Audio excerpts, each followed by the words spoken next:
Training to failure means pushing a set until you physically can't do another repetition with proper form. This strategy is popular in bodybuilding and powerlifting, but does it actually lead to more muscle growth? A study published in the Journal of Strength and Conditioning Research found that while failure training maximizes muscle activation, it also fatigues your nervous system faster, making recovery much harder. So the real question is the extra fatigue worth the extra gains? Let's break down the pros and cons of training to failure, using science. First, the benefits.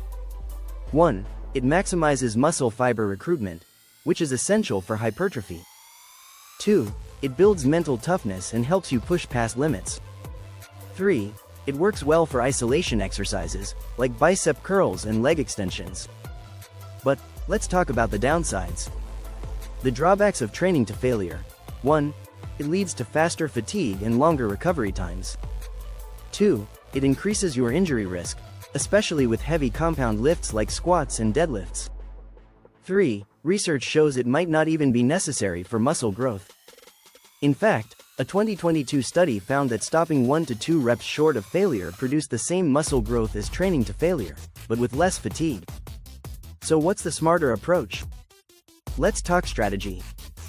So, should you always train to failure? The best approach is to use it strategically. The best exercises for failure training: isolation moves, like biceps curls and triceps extensions. Bodyweight exercises, like push-ups and dips. And, the final set of an exercise, if your recovery can handle it. Avoid failure on heavy squats, deadlifts, and bench presses. The risk just isn't worth the reward. And don't go to failure on every set. In every workout, you'll burn out fast. A better way to train is to stop 1 to 2 reps short of failure on big lifts, and only push to failure on your last set of isolation exercises. Here's a science-backed way to train smarter. Stop 1 to 2 reps short of failure on compound lifts. Use failure training only on your last set of isolation exercises. Increase total training volume, not just intensity, because more quality reps equals more gains. The research is clear. You don't need to train to failure every set to build muscle. In fact, stopping short can actually help you train harder in the long run. So, should you train to failure? The answer: sometimes.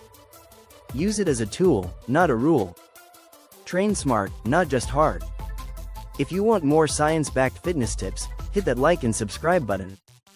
And tell me in the comments, do you train to failure? Let's discuss.